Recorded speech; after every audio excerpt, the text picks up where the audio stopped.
C'est aujourd'hui, à Ottawa, qu'a débuté la première audience du Comité permanent de la sécurité publique nationale sur le projet de loi antiterroriste, le C-51.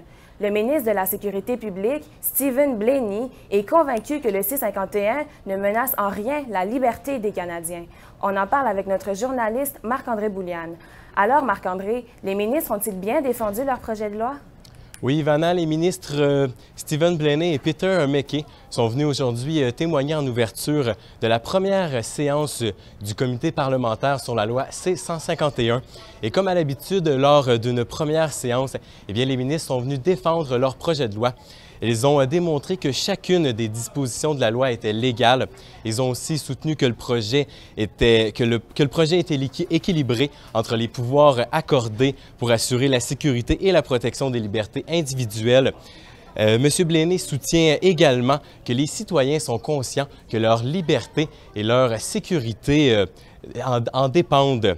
Le ministre Blaney a également justifié un des articles de sa loi, de son projet de loi qui rend illégal le fait de formater ou préconiser un acte terroriste.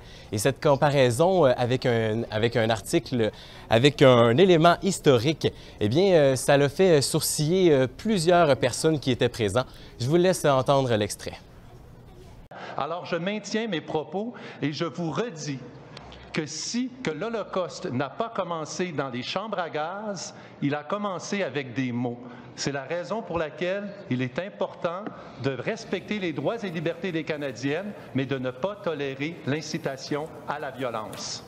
Et Marc-André, y a-t-il encore beaucoup de critiques à l'endroit du projet de loi?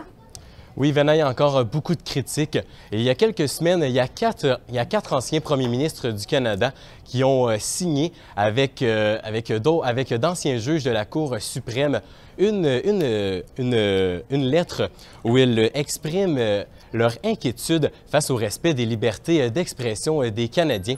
Il y a le NPD qui va voter contre le projet de loi et il y a Thomas Mulcair qui l'a qualifié de dangereux, ce projet de loi.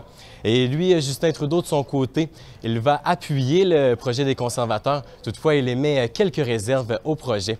Donc, Ivana, en terminant, la prochaine audience aura lieu ce jeudi. Il va y avoir des experts qui vont venir se prononcer sur le projet de loi.